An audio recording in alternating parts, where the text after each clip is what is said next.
Just let your soul glow. Just let it shine through. Just let your soul, baby, feeling oh so silky smooth. Just let it shine through. Just let your soul glow. Soul glow.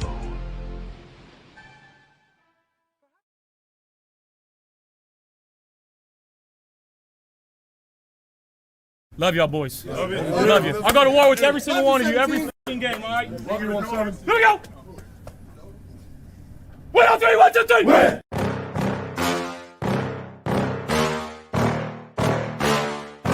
Yeah. Please tell me that I can't, that I won't, that I fail, that I'll never make it out, yeah. Please tell me all the bad, never good, fill my head full of every single doubt, yeah. Please say any negative thoughts, I pop off when I hear people say I cannot. I get off to the thought of proving everyone wrong, I won't stop to the top, so you better back off and get lost. I'ma stay loud, stay proud, never running out, never heading south. I'll be spreading out, call it word of mouth, can't put me down, I'll be getting loud. You can have me douse, not what I'm about, have your fucking cloud. It be raining now, I keep making sound, go another round, bitch I'm legend bound, can't stop me now. You don't wanna fuck with me, a slow burn like a disease. Just tell me that I can and I'll show you things that you couldn't believe. Just tell me that I can. Just tell me that I can. Just tell me that I can. Just tell me that I can. It's showtime.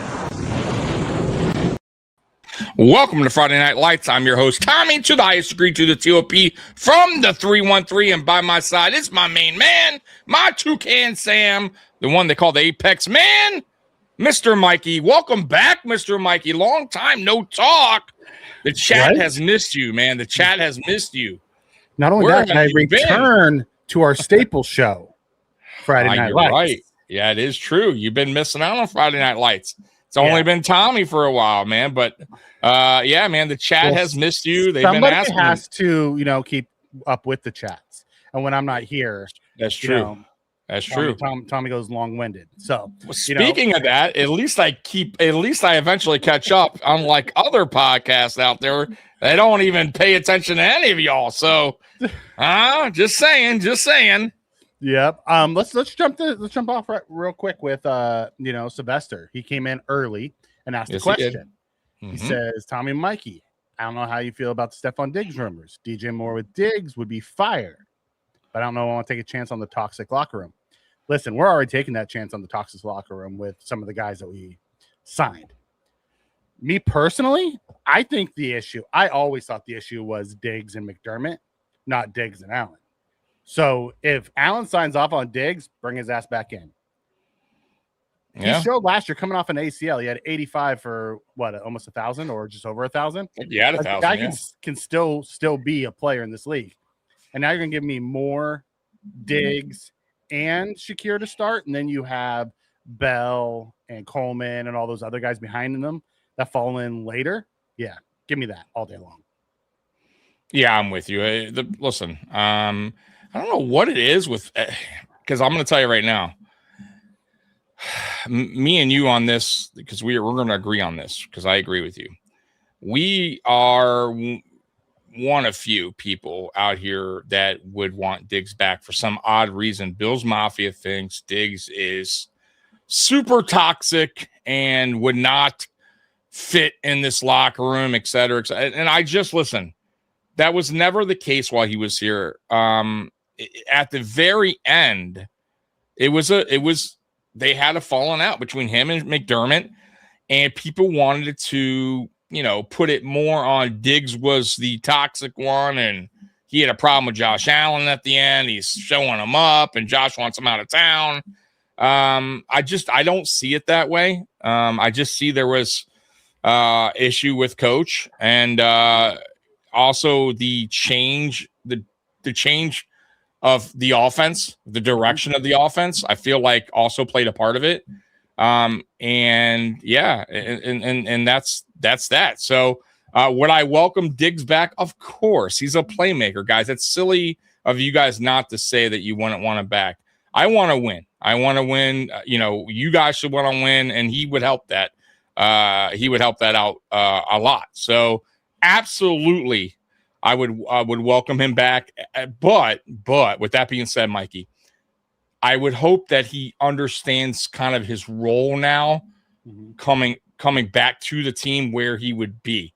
Because I don't know if he would be considered that one now. I don't think he would be. That goes to Moore. But I think Diggs could play a major part. And if he did come back, I got to say, it could be, we could have 2 1,000-yard receivers here, and we haven't had that in a very long time. But with that being said, I don't think it's going to happen. I don't think it's going to happen either. But as Scott asks, do we need Diggs? No, I don't believe we actually need Diggs. No.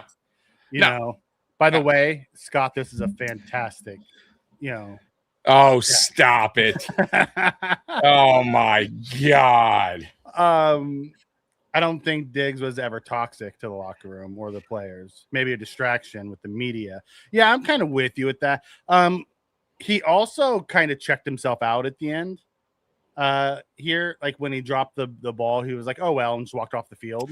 I didn't like that. Yeah, I think and that was the year. That was his last year. And that was also, things weren't going great between it was done by then. And I don't think his heart was in it. And I remember we talked about that. Like, I never felt like Diggs wasn't going to put his all into the game, because that's just the way he is. He's going to put everything he has out, give everything he has, and he does. But I think his heart left the team that year. Like, I don't think he was it just didn't mean so much. Year before, and he was stuck because he had just signed that before all that too. Yeah. But I don't think he gave up on the team. I just think I don't think his heart was with the team. Is you know what I'm saying? Like, you had said that all year long. I did. I just felt that way. He just wasn't. It just didn't. You could tell. Like, you're right. You could tell his body language. Just him and McDermott weren't vibing. And by the way, that's not that. It seemed. Isn't that the case between McDermott and some players? Like, right? Him and Keon, him and Quentin Spain. Like, seemed like he rubbed some players wrong. Even Terrell Bernard. I don't know if you heard his comments this week, talking about being put in positions that he felt actually fit his playing style. Even some of the defense guys are starting to come out when they're talking about it, and they're not holding their tongue. That's for sure. Not biting their tongue. Yeah. And I wouldn't want Diggs, but since we have DJ Moore, then Diggs would be a great number 2. Yeah, I'm with you on that. I'd be okay. I don't think it will happen because he's going to want to get paid still, and we're not going to pay him. We don't have the money to pay him. Correct, because I still think teams are going to evaluate him as a 1,000-yard receiver, because that's what he's still putting up. If you put that up in New England, he's at the tail end of his prime. But I still think he would generate a little bit of money, and I don't think the Bills would be willing to fork that over for a guy that would probably be on a 1-year deal. Like, I don't see him here longer than that if they did sign him. You know what I mean?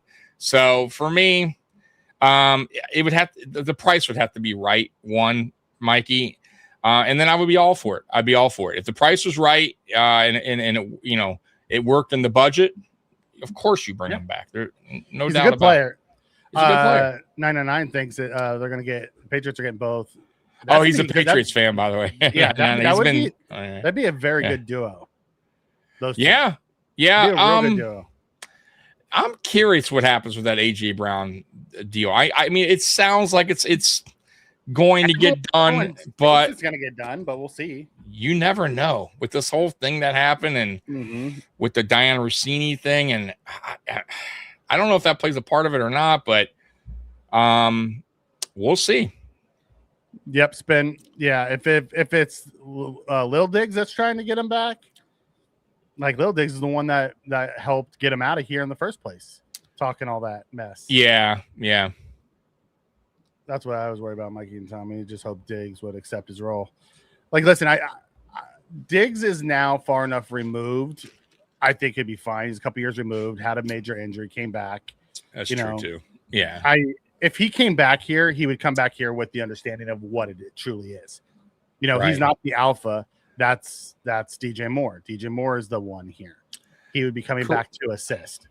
Correct. And to be fair, if he did come back here, listen, Allen and him have a chemistry. That's not going to be lost. It's a great thing. You guys got to realize that. Like, if he did come back, which I don't think it will happen, absolutely the chemistry would still be there, and it would be a great thing because you got to remember, he's building chemistry now with DJ Moore. He has chemistry with Shakir. The rest of the receivers are still, he's kind of working on still, right? Let's be real, right? Like when it comes to Palmer, they're still kind of working on their thing.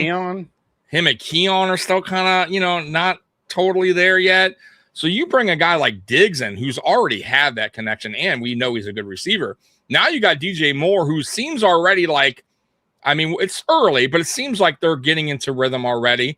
And good receivers, by the way, will do that, right? Really good receivers will often bring that, to a new team where it doesn't take a lot to get the chemistry going. So DJ Moore is already showing that. But then you get Diggs. If Diggs were to be here, oh man, for me that would be like Eric Moulds, Lee Evans kind of deal. You know what I mean? I would be all for that, man. I really would. I just don't think it's going to happen. Says Diggs was the opposite of toxic for the Patriots. He was the opposite of toxic for the Bills for most of his time here. Yeah, he was a leader on the sidelines, pumping guys up.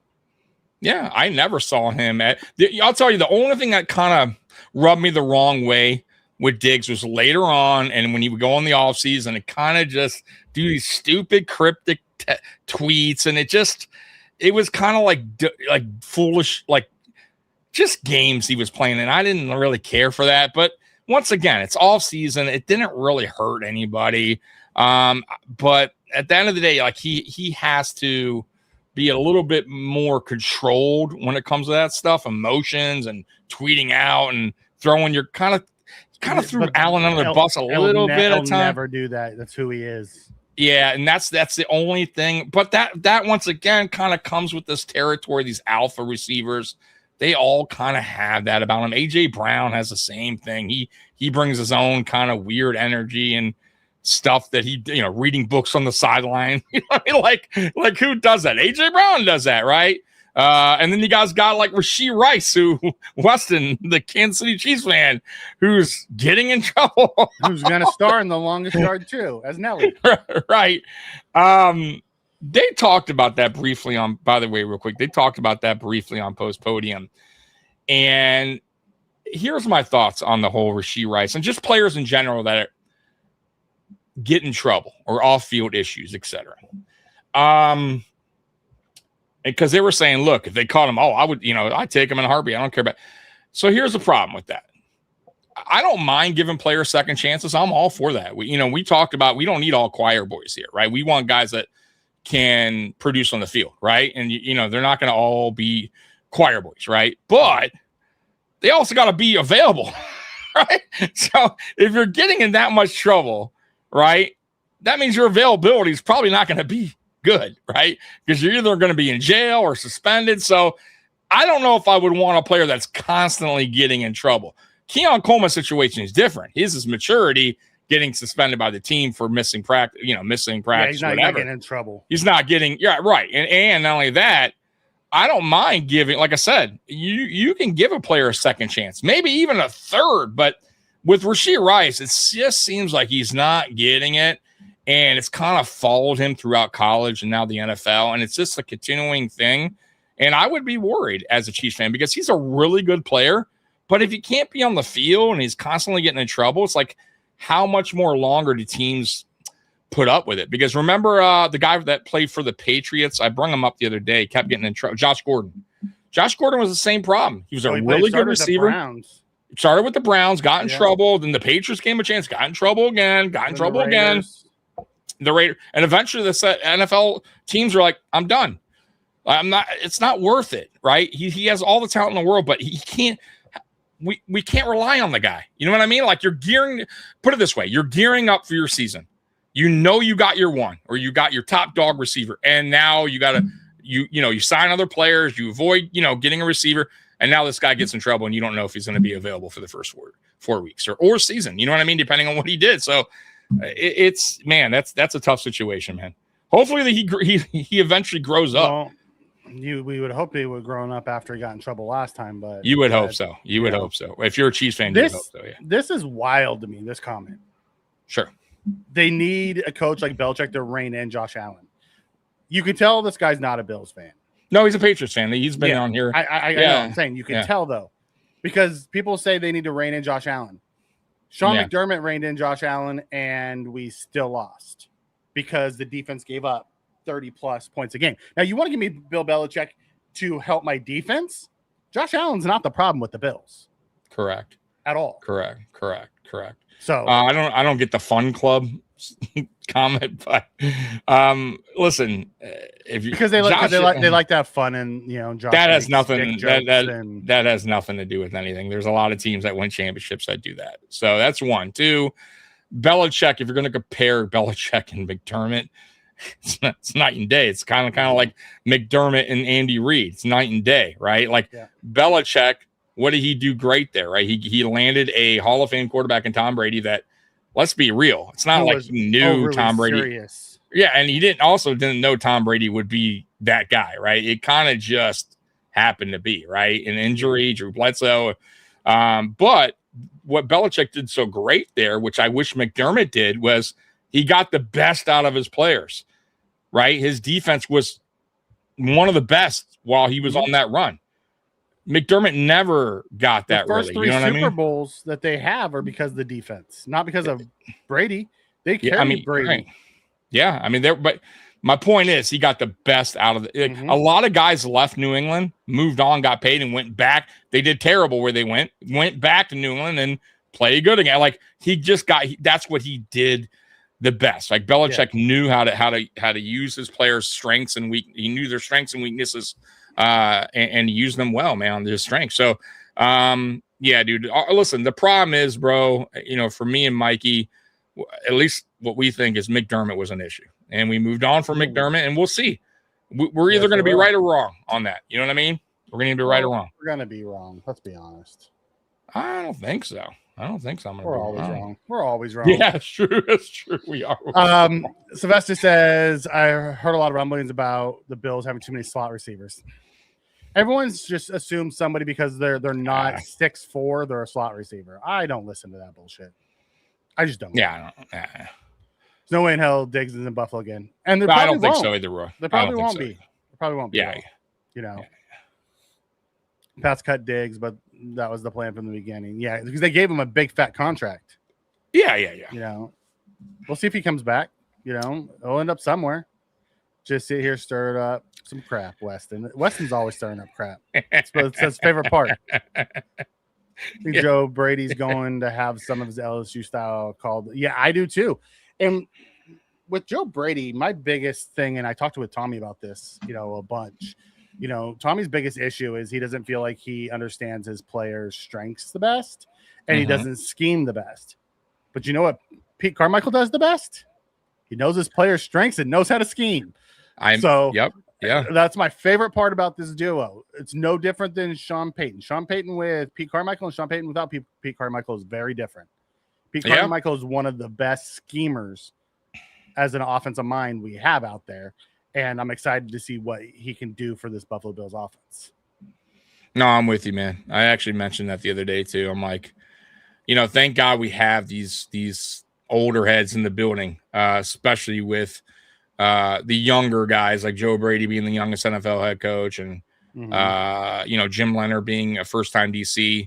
You got Carmichael and John Fox there to kind of help them out with that. Young guys.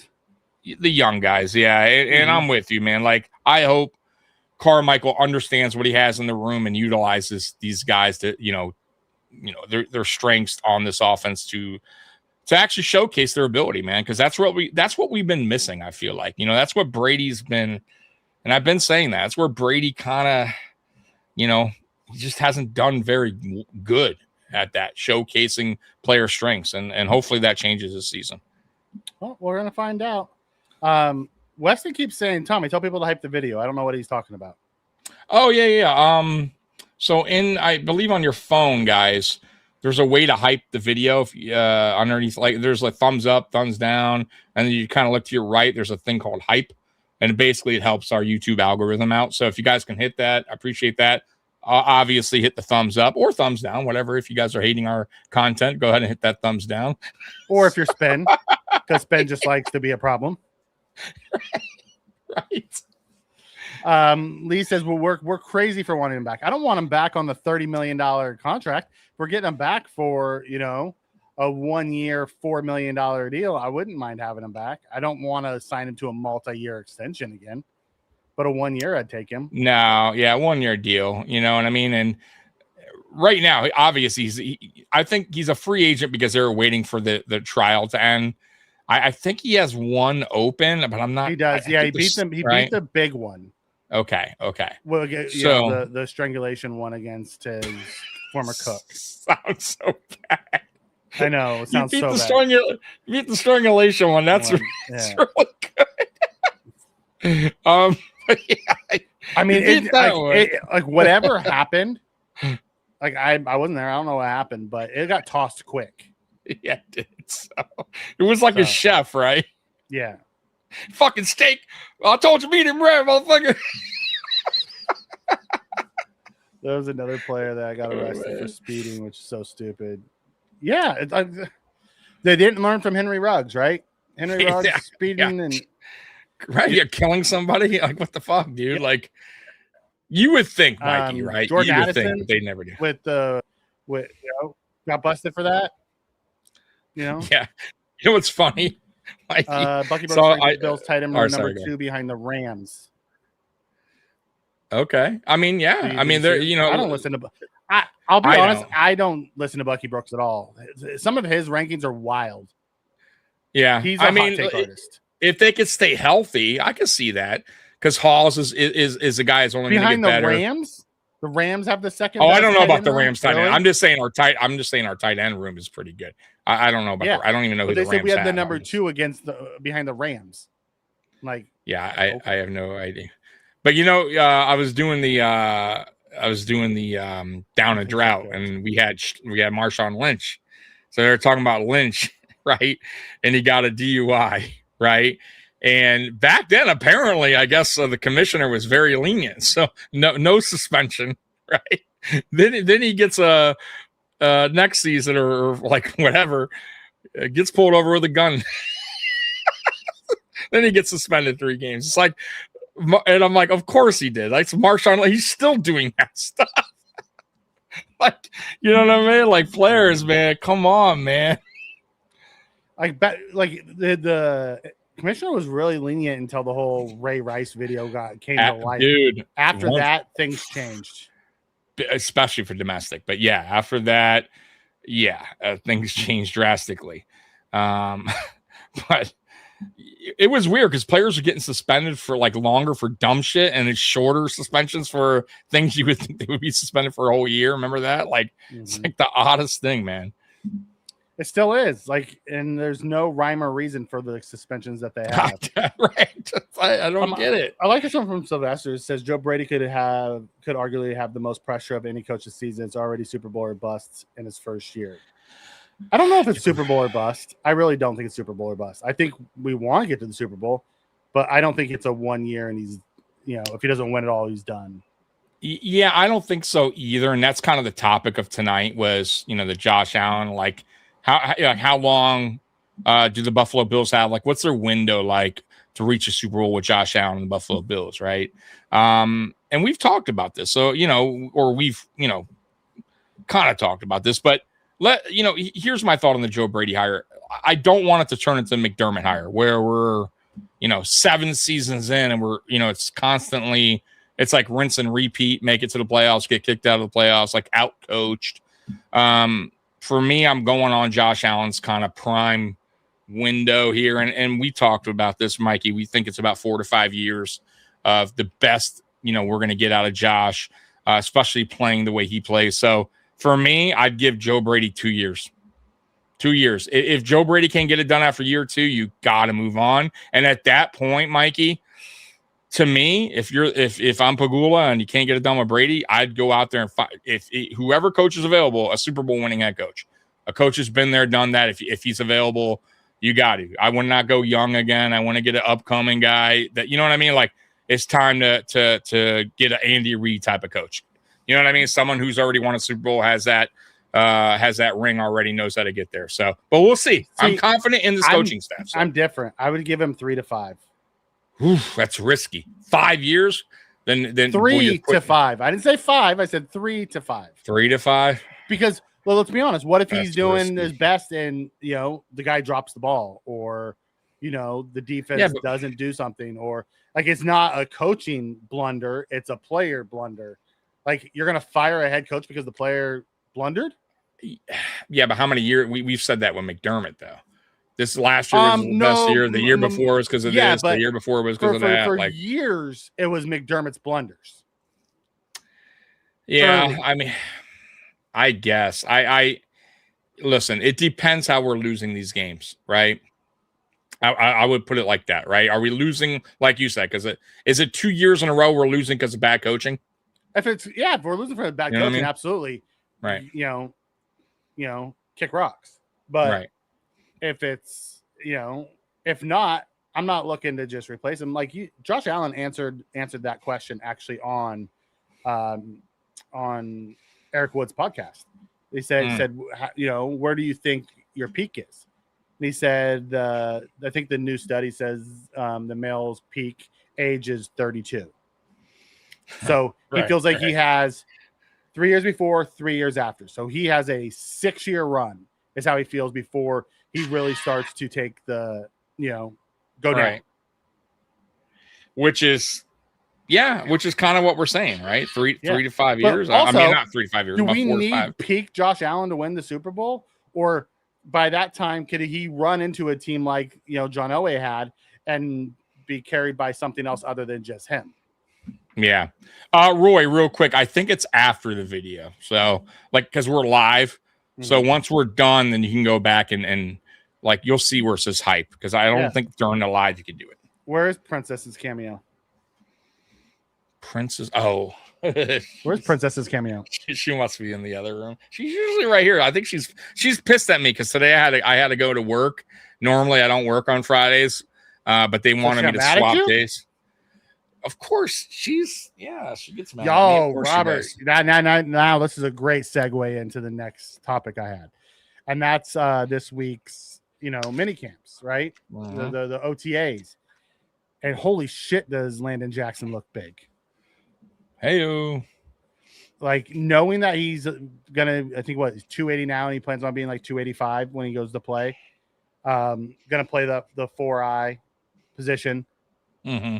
Like, we always felt he was a little wonky, and when he was slimmer, like the 260. Remember we were talking about it? Like, he's a little lanky and weird, and we were really excited about his upside. But man, when you saw him, he's like Gumby or anything, but but he's like put together, and it's not a bad 20 pounds of muscle.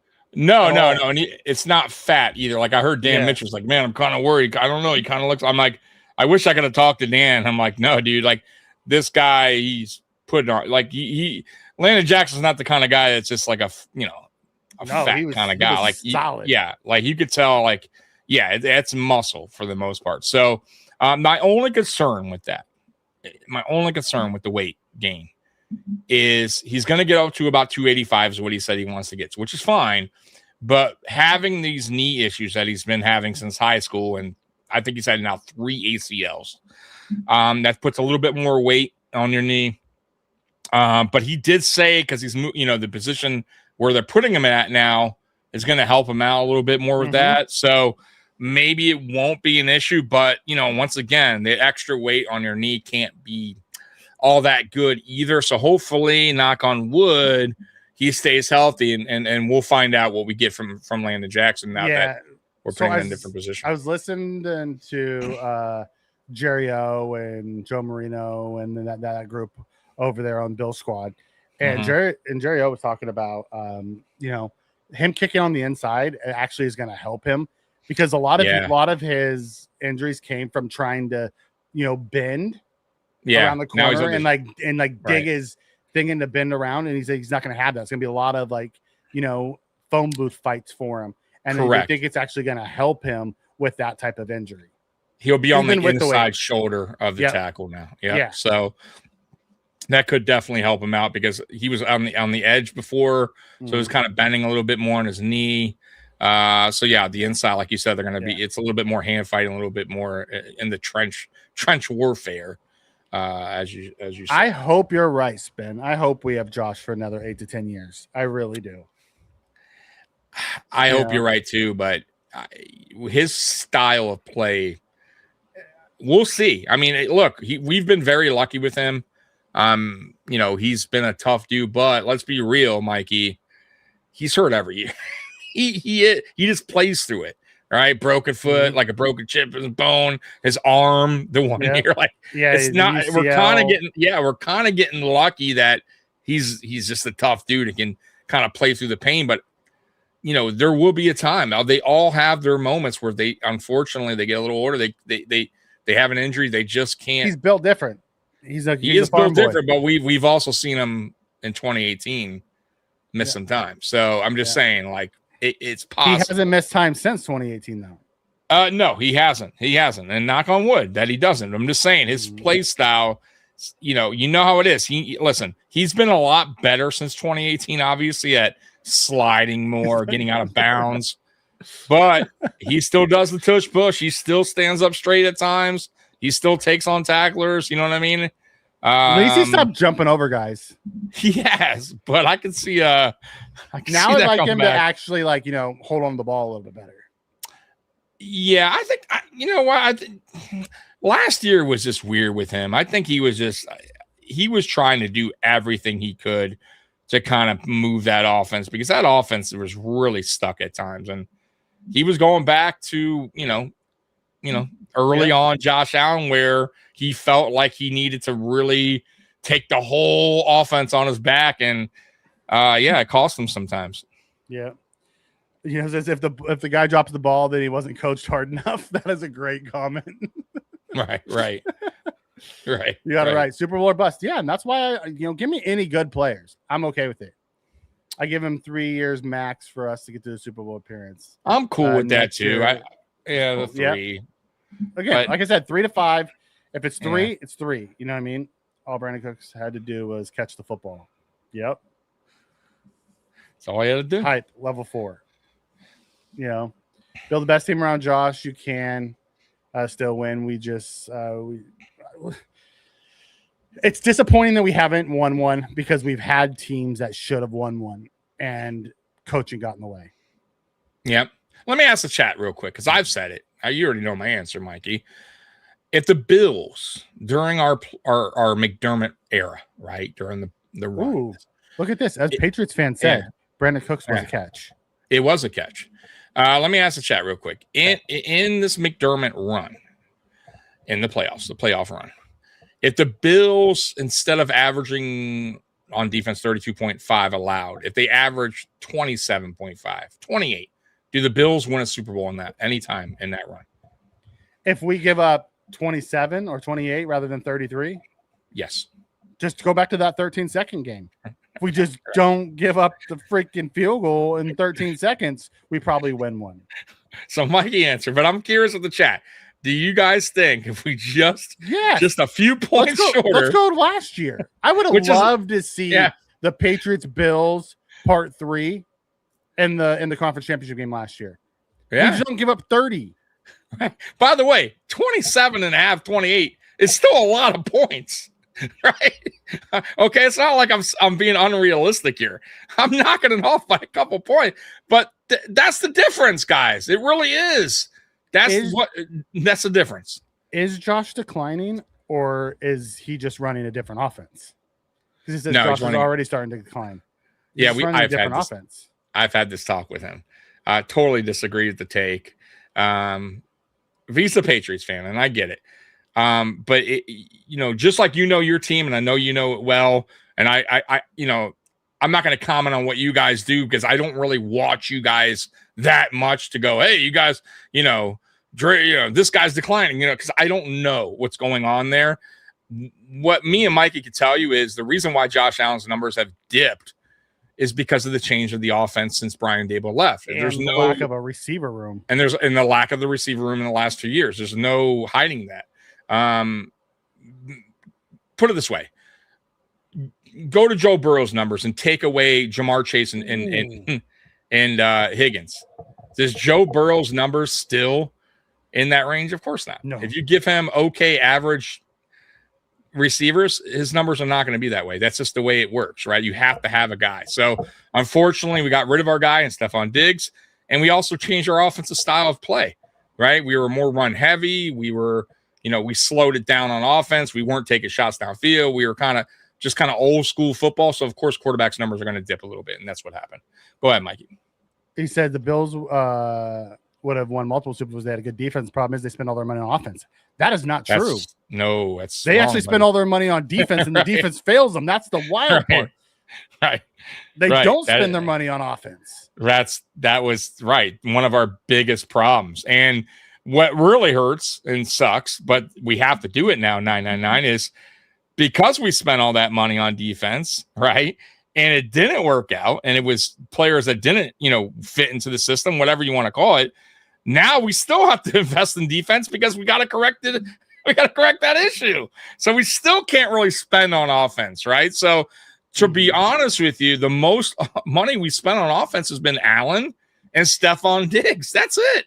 I mean, that's really our big, maybe offensive lineman we paid, right? Spencer Brownlee, but even that's not huge numbers. DJ Moore this year, finally. DJ Moore is our first. You're right, DJ Moore. $13 million to Palmer.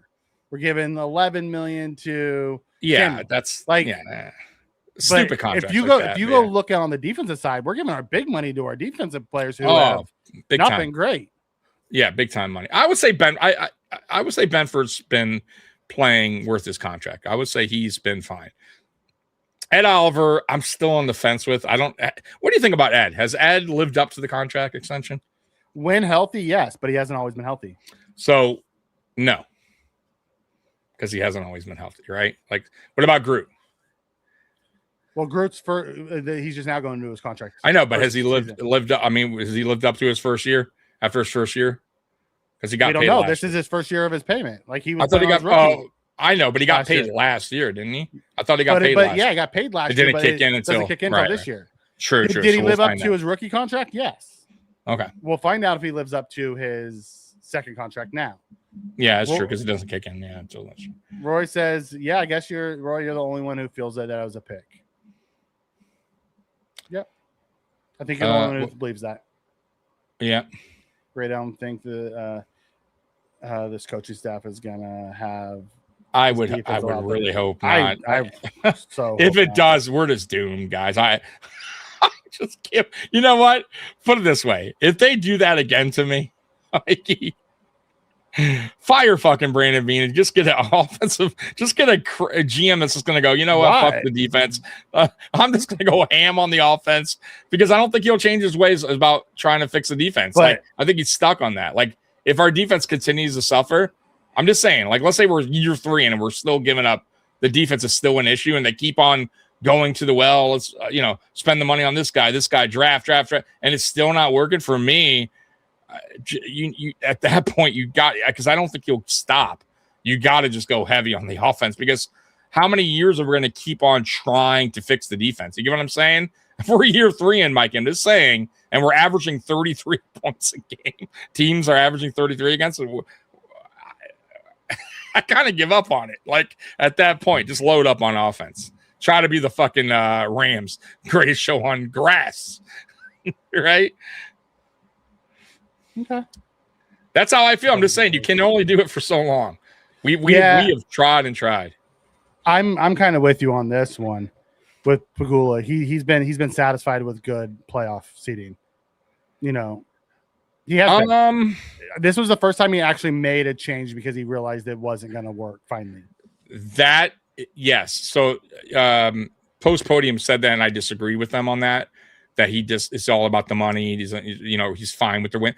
The only reason I disagree with that, and you just said it, I don't think he would have fired Sean McDermott if that was the case. Because for me, guys, if he was good with just how it's been winning, because we are a winning team with Sean McDermott. We are one of the best. What do they say? One of the best sports teams over the last, record wise. Then why take the risk in firing Sean McDermott if that, you know what I mean? If like that's all he cares about is, hey, we're a winning team. We go to the playoffs every year. So for me, it was a risk move by firing, but you don't know what you're going to get out of Joe Brady. You know what I mean? It could go sideways. So that's why I don't feel like Pegula is just fine with how it's been. You get what I'm saying? I think he took too long, to be honest with you. And I think that was almost about, why do you think he took so long, Mikey? Do you think it was more that he feared finding a coach and things could go sideways, or he just had a good relationship? I think he had a good relationship with him. I think he felt that a lot of like wonky things happened when we lost. Okay. And and he believed that if we just keep plugging. And then last year there was friction between Beane and McDermott at the end. Right. And McDermott went to the press about it. Yeah. And Pegula talked about it in the postseason presser when he shouldn't have talked at all, but he did, and said he doesn't like that. And he chose Beane over McDermott. Okay. Fair enough. I truly believe if Beane and McDermott were on the same page at the end of last year, McDermott's still our head coach. I believe there was friction between them at the end, and one of them had to go. I got to thinking about your comment, because you said this a lot. You've been saying this, that you felt last season was one of McDermott's best. And you know what? I got to thinking, and I agree with you initially. I don't agree with that take anymore. I don't. I think, for me, if we're going to go on that, I think 2021 or 2022, with everything he dealt with to get us where he got us, was one of his better seasons, because at least I could say, man, like all the adversity. Best season. I just said it was one of his better seasons. I get it, but I'm just saying, like, for me, like last year, I felt like, if anything, dude. Yeah, but think about the offense, right? How many times did we score 0? I don't think any year we had that issue going into a half. Like, that's crazy, right? Like, I just felt like the offense was way out of sync, worse than ever before under McDermott, right? And he was fine with it. He seemed like, right? Like, he wanted that offense. Matter of fact, he came out and on games when he won. Office. He didn't want to throw. When Josh had to throw, he wasn't happy about it. So I don't know if that was his best season. I think and when I say best, I didn't say it was his best season. I said it was one of his best seasons and the recent. Like since his 2017 year, 2022 year, like he had some really bad seasons after that. Like that was his best coaching job. Like on the defensive side, all guys that he wanted, so it was his own doing, just like him and Brandon Beane. Brandon Beane does deserve blame for last year's roster as well. Like whatever they decided to put together last year. Like all those guys are still free agents. Nobody wants any of them. So nobody, at the end of the day, he did do a good job coaching those guys to get them to where they got them. I get it. I mean, I understand that, but I mean, did he deserve to be the head coach? No, I thought they should have fired him years before that. Right. I mean, look, we're going to find out real soon, because I said this last time. I'm like, look, man, I'll say this. If everyone thinks our roster has been trash, because I hear that a lot lately, Mikey, like Brandon Beane, like what we got was Josh Allen, our roster's trash, our drafts have been terrible. That means McDermott is a Hall of Fame head coach, because if all he had was Josh Allen and he did that, then we made a huge mistake by letting Sean McDermott go. Right. You know what I'm saying? Like, come on, man. Yeah. Let's be real. The two most expensive players are on the offense. It's your quarterback and your left tackle. Unless you have rookie, they are the most expensive. But if you go look at how much money spent on the offense versus how much money spent on the defense, you're talking about, $66 million of a $300+ million salary cap. Yeah.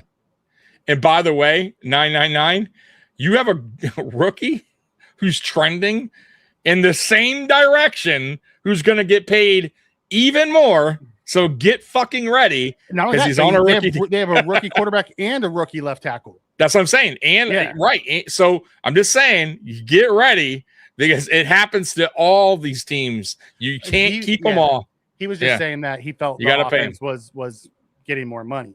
No, fuck no. I mean, well, we paid James Cook, but even he now is not even. I thought, where's he at now? Like, he's down the list now. I don't think he's like top 5. Maybe? I think he's 14th. Is he now? So, look at that. You know what I mean? 12th or 14th or something like that. That's wild. If a Jim Leonard defense allows 32 points in the playoffs, we're just cursed. Yeah, then we're just fucked. Yeah. I mean, I don't know what to say anymore. I want to see if the run defense improves this season under Leonard. I believe it will. But I also believe we have better players this year than we had last year. I do too. Like, we went out and got guys who weren't just locker room choir boys. We went out and got guys who have been kicked off other teams and, or those type of guys. I'm excited for the type of players we brought in. Guys McDermott never would have brought in. Nope. Ever. Nope. And then now you're saying you don't pay one of the best quarterbacks in the league. No, I think his point was he felt like we spend most of our money on offense. As Bills fans, we're like, no, we spend most of our money on defense. Right. And it's a bunch of mid-tier players who are good that aren't great, and we give them a lot of money to keep them. Yeah. I felt like, we've made some mistakes, Brandon Beane, and free agency, and guys like Mikey mentioned, Palmer and Samuel, and it's not a lot of money, but it's a decent amount if you combine them both, Palmer and Samuel's contract, where if you fucking move those guys out of the way, you could have got yourself a really good receiver. You know what I mean? Stop it. Maybe you can't make them better without an offensive line. What quarterback can be good without an offensive line? No, look at your runner-up MVP once his offensive line stopped blocking for him. Yeah, you gotta have a line. He got killed. Yeah, no. Okay. Cap 168. Yeah, because a lot of it's on 83 defense. 127 offense. 486, 65. Seems like all the money is on offense. Okay. I don't think so. Then we have a bigger problem, Houston. Right. Because our offense wasn't a $168 million offense. But you also have to remember a bunch of that money, especially last year and the year before that, was paid to guys who weren't even on this roster. That's true. Mm-hmm. And Allen takes the majority of that, by the way. Yeah, and we paid Diggs like $35 million to walk away. Yeah, something crazy like that. That's technically offensive money. Mm-hmm. Last year was the first year McDermott took passive-aggressive shots at Beane. It was the first time I had my antennas out for a possible. Yeah, they had been on the same page, and once one of them, me and Tommy talked about it most of last year. We're like, one of them probably going to end up having to go. I always wanted McDermott to go to see what Beane could do with a different head coach. I like Beane. I think he's a good GM, but that's just me. Yeah. I'm actually do not think should get AJ Brown. Not worth the cap hit. They should spend it on a stud linebacker, maybe set amongst a true edge beast. Yeah, listen, I'm with you. If you can find I would take that money, and I would take the assets you're going to spend and try to go get Max Crosby. If I was the Patriots, I want the game wrecker on defense. If my quarterback is like a Josh Allen or one of those types, even Drake May, if Drake May is going to be that dude, I want that game wrecker on defense, not on offense, because I feel like my quarterback can make up for it. I don't know I don't know the receiving core in New England, so I'm not. If it's minus Diggs now, which it is, I know you still got Mac Hollins. I think you lost the receiver, right? They had Williams, the kid they drafted last year, and they lost the Booty guy, right? No, Booty's still there. Oh, did he? Okay, I thought he left for some reason. Pop Douglas is still there, so they still have some weapons. Yeah, I mean, they still have Hunter Henry and a few other guys. So they still have weapons. It won't be elite by any means, but at the end of the day, they still have guys who can make it happen. They still have one of the best, smartest offensive minds, and Josh McDaniels is a great offensive coordinator. He just doesn't need to be a head coach. From an offensive coordinator, that guy's one of the best in the league. He is. Yeah, he is. He knows how to scheme it up. No doubt about it. Winning so much while also winning the Super Bowl many times made Pagula think it's not coaching. After Denver beat us with his second-year quarterback, we know we had a better team. Yeah, I that could be part of it too, J-Ham. That they chalked it up to Reed and Mahomes just being a barrier, and then watching us lose to Denver when we were the better team. Yeah, maybe realized, okay, we got to do something different. Yeah, I also think they looked at the defense a lot and what they've done, and it wasn't pretty.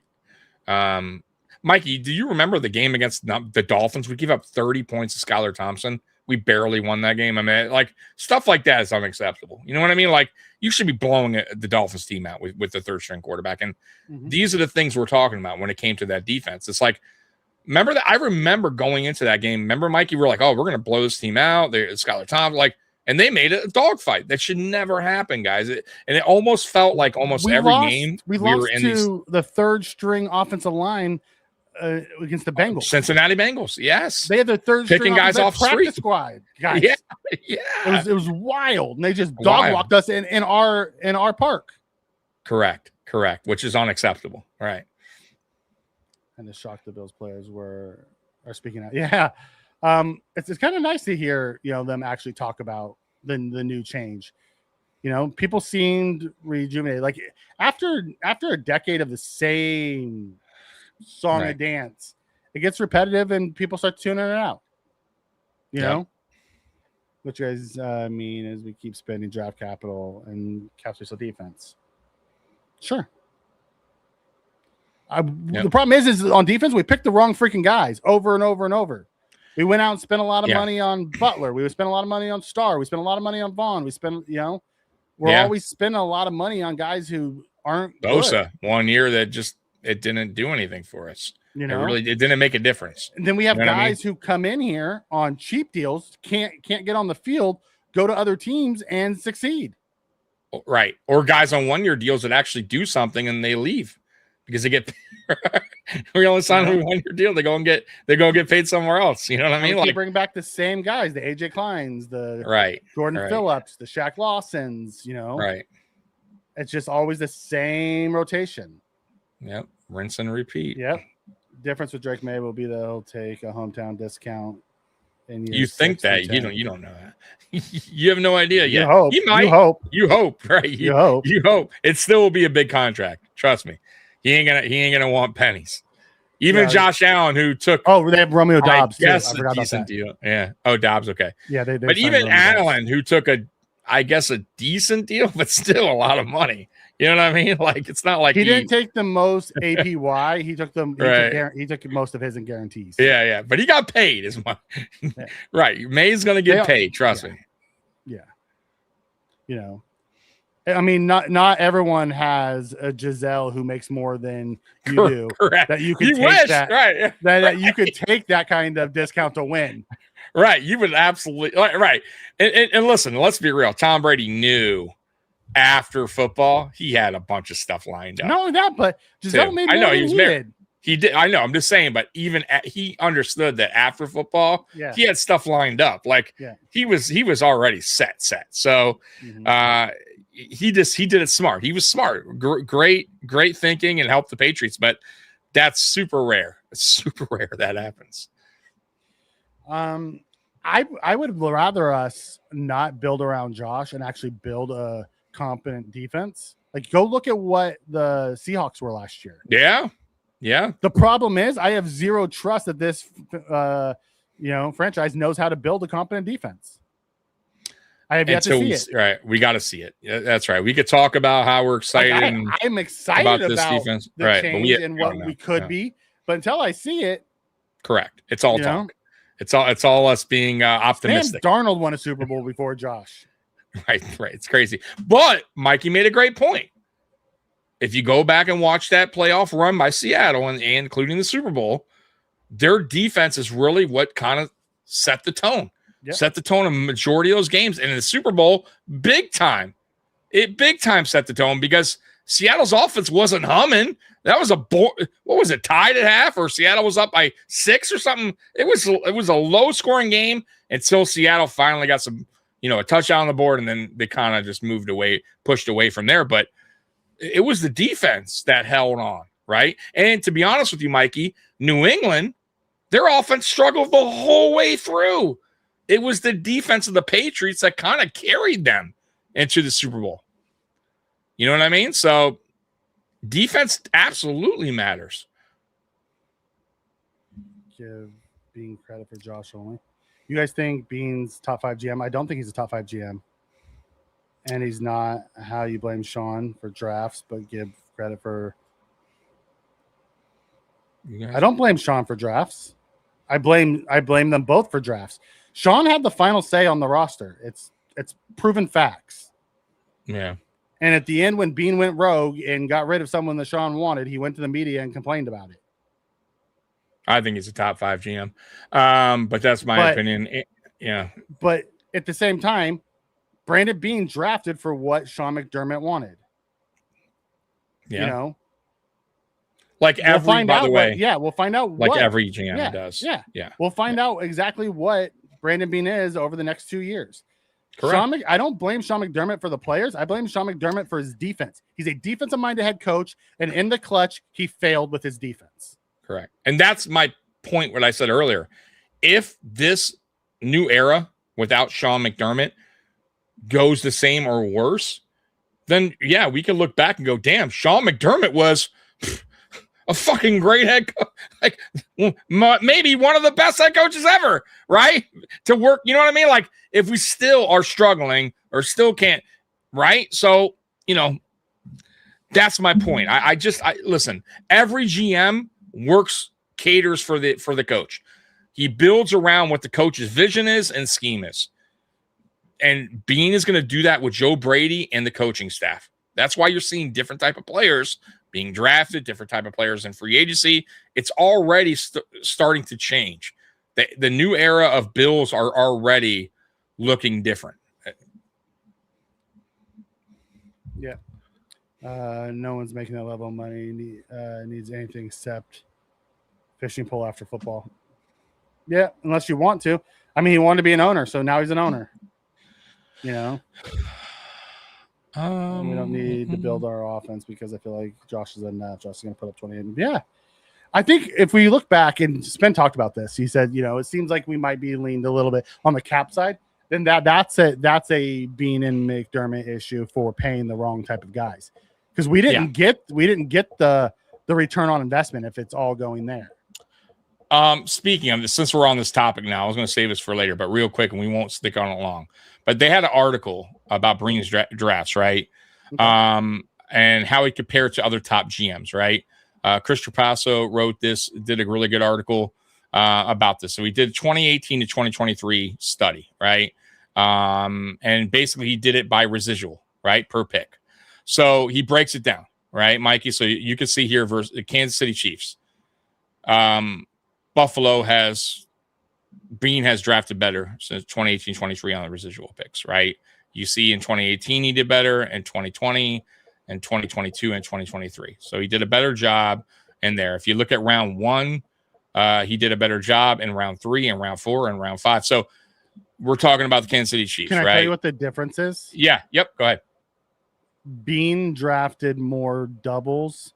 The Chiefs hit home runs. Or that's where they're talking about residual per round where they're at. But I get what you're saying, right? But I'm just saying that on here they had a higher ceiling guys that you know, the Chris Joneses and correct. You know, correct. But by residual, though, the Bills did do better, right? According to these stats. If you look at the Ravens, same thing, Mikey. They beat out the Ravens almost every year. Round 1, 2, 3, 4, 5 on residual. That's picks. wild because we suck in round 2. Yeah, but I mean, there it is. I mean, these numbers don't lie. If you look versus Seahawks, Mikey, look at that. Bills. But that's only the 23. Where's 24, 25? No, I know. He only did that. I'm just, I mean, I don't know why. The last 2 years have been some of the worst that he's had. Well, you know why? Maybe he didn't do 2025 because you can't really. It's still 2024. He could have done 2024. Yeah. There's the Eagles, Bills and Eagles. Bills, you know what I mean? So you get where they're going on this. So he's actually not done a bad job like a lot of people are saying. where he's drafted and the players he's gotten in the round. So a little overboard, starting to overthink the Beane McDermott situation. Is Triple P going a little wild?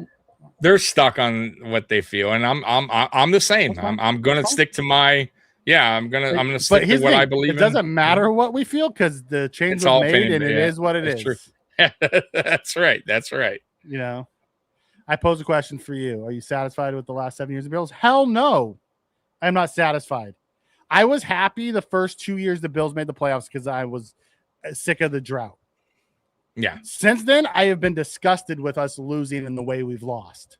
I am not happy with what the Bills have done over the last 7 years. Can't be. So to answer that, and I'll try not to be too long-winded, the Bills are on a 17-year drought. When the Bills finally got out of that drought, right through, let's say, the first 3 years, I was satisfied. I'm not going to lie. I was like, okay, when why? We got the because championship game and we lost that first one, right? I was good with that. Exactly, because I'm going, hey, we're trending in the right direction. New head coach still. He's still learning, but man, wow, look what we're doing. We already made, and then 2021 happened, and then for me, everything changed. My opinion changed on McDermott, and it never changed with him. Matter of fact, he regressed as a head coach, in my opinion. He just never got better. In fact, he got worse. His defense got worse through time. So, should we have won a Super Bowl? Fuck yeah, we should have won a Super Bowl. Hell yeah, we should have won a Super Bowl. And that's why I asked the question earlier, if our defense doesn't give up 33 points per game on average, would we have won a Super Bowl by now? And I think the answer is yes. So, because our offense has always showed up, even for as poorly as we played, Mikey. Twice right? They have it. Twice. That's it. But even for as poorly as we played on offense over the last 2 years, with no number one, we still put up points in the playoffs. We still made it a game in these, and we still came up short because the defense couldn't hold a team to 28 points per game, which is still a lot, but that's all we needed. But Armin says that he has access that we don't have, so he knows more than the rest of us. Okay. No. Good for him. Everyone's going to do their own evaluation, right, Mikey? I think that's fair. And that's all. Yeah. A lot of people say satisfied is just one. Here's the real question. Spence says, what would you rather have, win Super Bowl and go 9 years missing the playoffs, or go to the playoffs for 10 straight years, making the divisional each year? I would rather have the Super Bowl. I need one in my lifetime. It depends. If I already had the Super Bowl, give me the 9 years or the 10 straight years of making the playoffs. But since we don't have a Super Bowl, I want the fucking Super Bowl. If I lived through this, put it this way. If I lived through the championship. So, like when fans talk about their teams, let's say like Dolphin fans, they're like 72 Dolphin. Dude, 72. Were you a fucking fan? 70? Like, it doesn't. Most of them aren't even alive then. Right. So, for me, Mikey, I'm a Piston fan, but I started watching in 92. I couldn't go, 89, 90 back to back. Like, it didn't. I could say we're champions, but it didn't mean that much to me. Now, when we won in 2004, Mikey, it meant the world to me. You know what I'm saying? It's different, right? So, of course, like, if the Bills won a Super Bowl while I was watching, because I was in the Super Bowl era, I would be, dude, at least I know I lived through one and we got one. You know what I mean? I could die in peace knowing the Bills won while I watched. For me, even if they would have won, it before I started watching, the franchise has one. The franchise doesn't have one right now. No, I know. I'm just saying for me, there's like zero on the scoreboard, right? For the which franchise. Is terrible, right? We have AFL champions. Who gives a fuck about that, right? Like, no. Let's be real. Nobody gives a shit about AFL champions. No. We just have zero. So every year, regardless of how good we are, we have to listen to fan bases tell us about how we don't have any. Right. And there ain't nothing we can say about it because they're right. Because we don't. As a friendly reminder, the Bills are 0-4, 4 straight Super Bowl losses. Yep, sure do. Thanks, asshole. Right. I do remember. I recall that. I lived through it. Oh, man. That's the most biased article I've ever seen. Because those draft picks, they all became pros or impact players. Okay. You're not a Beane fan. I get it. I have a problem with that article because it stops at 23. Where's 24? Yeah. You know, but Beane's hit more than he's missed. He just hasn't hit on those superstars. He's gotten Josh and he's gotten James Cook, and really that's about it.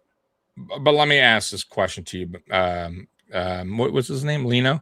If the drafts have been as bad as you say they are, and everything that Beane's done, how have the Bills gotten as far as they have? Now I know they haven't reached a Super Bowl, but they have reached 2 AFC championships, and they have been in the playoffs for 7 straight years, and they also beaten teams that most people are saying do it right, have all these Pro Bowlers: Baltimore Ravens, Cincinnati Bengals.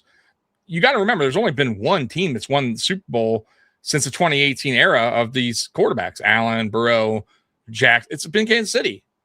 That's it. So, listen, the NFL is the ultimate team sport. Mikey knows this. We all know this. It's not one player can't get the job done.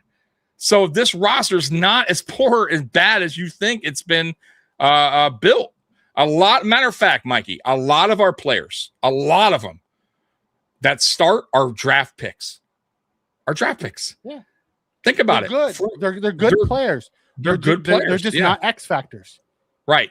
I get that, but a lot of these guys that we had high hopes for, Gregory Rousseau, we thought we could that be scheme? We're going to find out. Like that's the other, because there's still a lot of young players. The offensive side, right?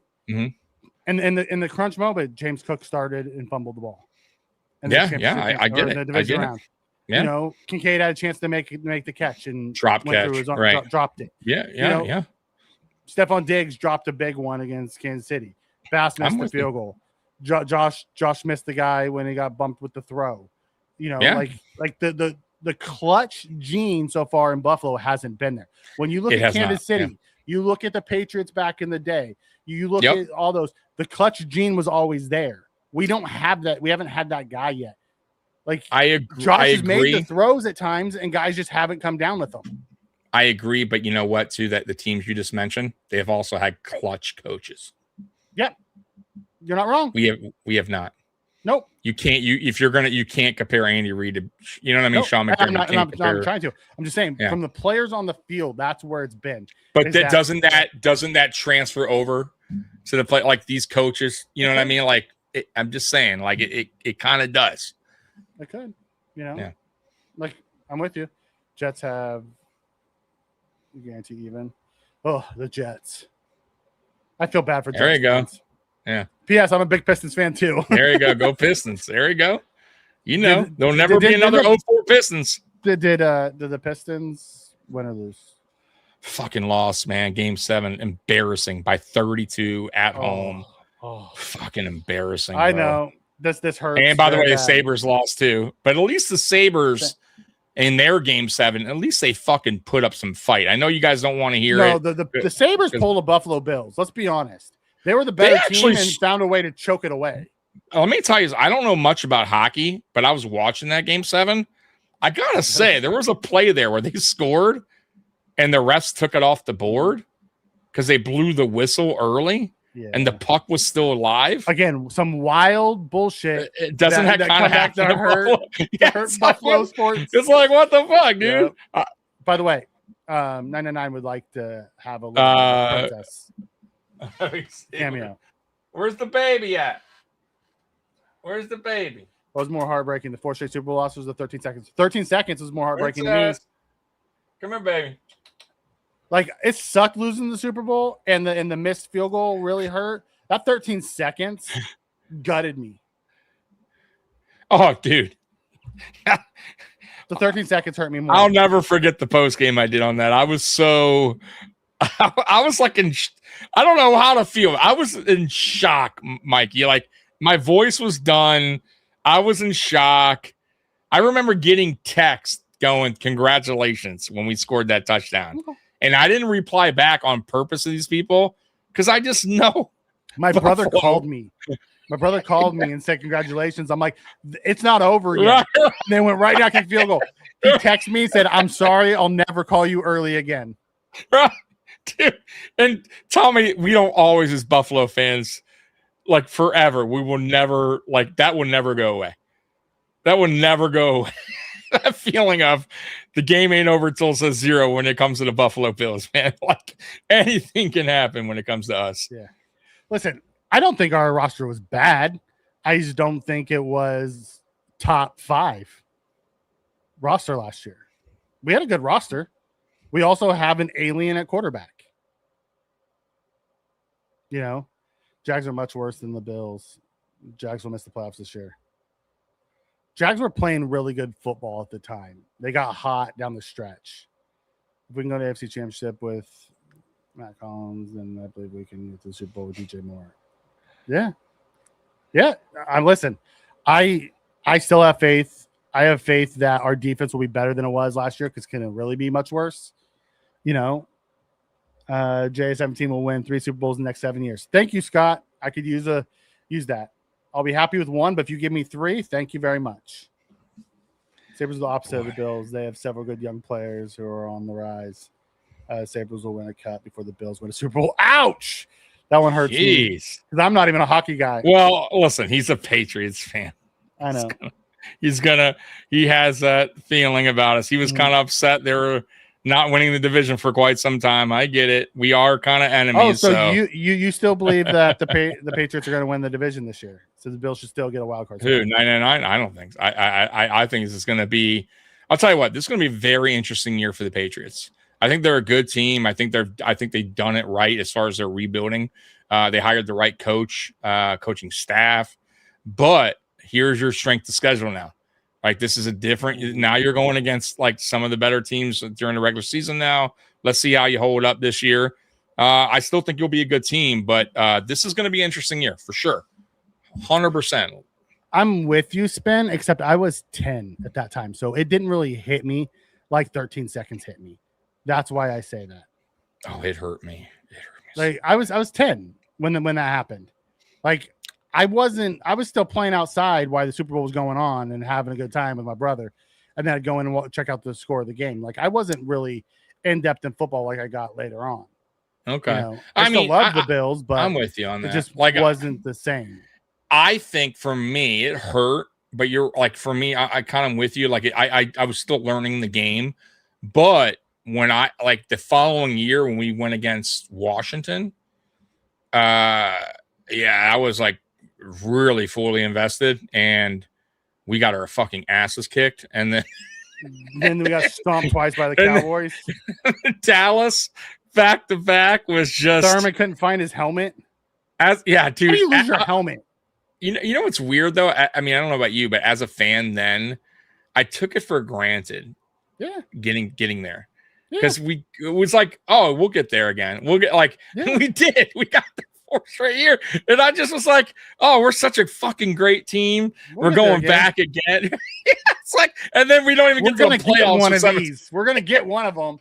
And we never did. Dude. And then we didn't make the playoffs for 17 years starting in 2000. It's like, oh, man, it's brutal, man. Wide right was bad for me. I was rooting for the Bills. I root for the team with the least Super Bowls since forever, other than the Pats. Yeah, I'm with you on that. I love a good underdog story. Like I was like, obviously, I'm not a Pats fan, so I was rooting for Seattle. It's funny because my brother's a Niners fan, and I'm a Bills fan. So we were like rooting for the opposite teams because we didn't want our division rival to win the Super Bowl. You know, but as I get older, I don't hate the Pats the way I used to hate the Pats. I don't hate the Patriots at all. I really, you know, like I don't. I hate the Dolphins. I like Drake May. Drake May's a good guy. Like, yeah, he's I actually like the guy. I love the way he plays. You know, like I'm not a big fan of Mike Vrabel. He's a great coach, though. Yeah, great coach, great cheater. Like, hey, you know, Tony Romo commentating the 13 seconds game didn't make it any better. Nope. Sean McDermott not accepting responsibility for the 13 seconds game is what did him in my eyes. Yeah, he never did. Never took account. For someone who's preached accountability, he just swept it under the rug. I was laying on the water with my waterbed. I think he's talking about. Yeah. My then wife watching it go wide right. Fucking bullshit. I'm saying one game we should have won. 10. Like, it One sucked Super to Bowl. lose, but I wasn't invested like I am now. That 13-second one just gutted me. No, I would say that might have been. We were on I a don't heater know. too. We were. I would still say the Super Bowls for me, especially the Dallas ones, because I was maybe even the Washington one because I was truly 100% invested, and those are Super Bowls. But you're right though. That 13-second it's up there, dude, for me too. Like getting past the Chiefs would have been so big for our team. You know what I mean? And I think we get past that hump. Mm-hmm. I don't think we're gonna get stopped. I think we go on and win a Super Bowl there. You know what I mean? Like that was the year, and he fucking blew it. He blew it for us. Yes, he did. Yeah, Brock Purdy is the ultimate underdog story. You know, Mr. Irrelevant into that's crazy, right? That's wild. He's very much the Kurt Warner. It's kind of Kurt Warner story. You know, it's awesome for him. I'm happy for him. My brother loves him. I thought he'd be one and done. So I give him credit, man. I thought he would be just a system quarterback. Done. I'll be perfectly honest. Sam Darnold said it's Brock Purdy and Kyle Shanahan who turned his career around and got him to where he is because they taught him how to, watch film and stuff. Okay. There you go. Could you imagine if 13 seconds happened in the Super Bowl instead of divisional? Oh, no. And I wouldn't want to. 13 seconds, unless the Bills were the ones, on the winning side of the 13 seconds. Hard to believe I was actually rooting for the Patriots to beat Chicago in the Super Bowl. I liked Tony Eason. Okay. Bell sub, yeah. There you go. There you go. 2011 championship didn't mean really too much to me because I was little. Then we had Luca, and I can't believe we traded him. Exactly. When I was younger, the Super Bowls didn't hit me like the 13 seconds hit me. That's all. Okay. No, it makes sense. In the grand scheme of things, yes, Spin, you are right, wide right in the Super Bowl. To lose is absolutely worse than 13 seconds. Yeah. But in my lifetime, that's the one that gutted me the most. Yeah. All right, guys, let's get to some stuff. We're an hour 15 in. I got some stuff. I did want to go over the schedule, Mikey, because me and Mikey haven't gone over that yet. Oh, before we get into that, yeah. I did want to talk because we talked a little bit about Landon Jackson. Okay. But we were very mad at the draft that we didn't get that one tech, right? Yeah. Saying who's it going to be? It looks like it's going to be Carter.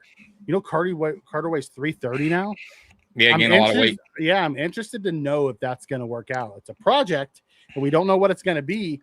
But I'm very we were saying they must have someone internally they really feel strongly about.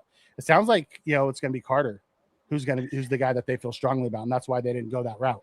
It does. I think they're also high on Mathis as well. They have maybe they feel like they have something potentially there, but Carter's interesting. I just haven't.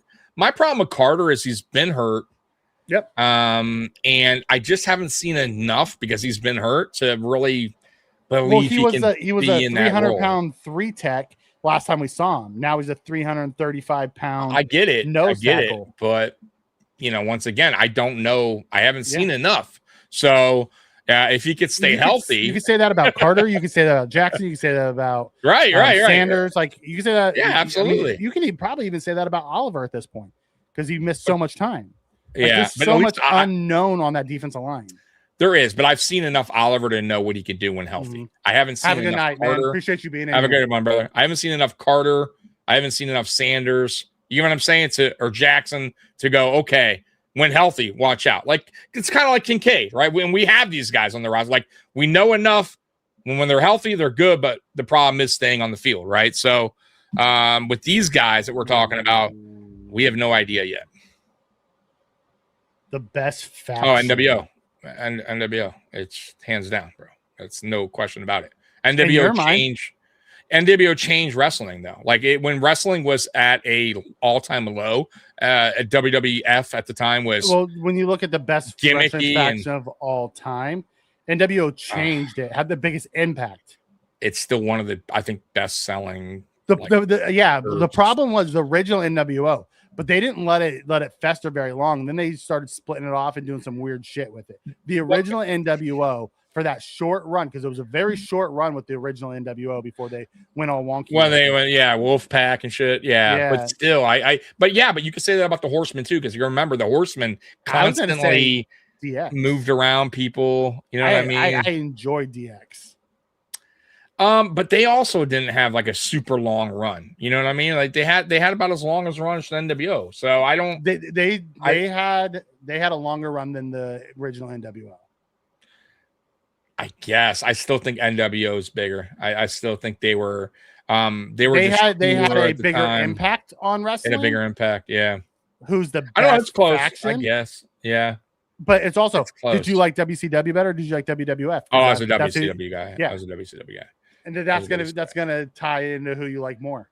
But hear me out though. I think if you go for if you're going with the original NWO and DX, NWO had way bigger names on their original they had Hulk Hogan. Hulk Hogan's gonna weigh up. Come on, better than Triple H, better than Michaels, and then you had Diesel and Razor Ramon. Once again, like that faction was tough, and they made it cool. They made DX. If you're gonna think about it, DX wouldn't be here without NWO, right? Like WWF had to change their game and go into the Attitude Era and create DX to compete with WCW, right? Again, they were still into that. Again, the question isn't who had the bigger impact. The question I get it, but I still think NWO was. I still think NWO was. We can agree the biggest, baddest. Let's go ahead and hit that super chat. Yeah, let's do it. Let's do it. We can be here all night. Thank you very much.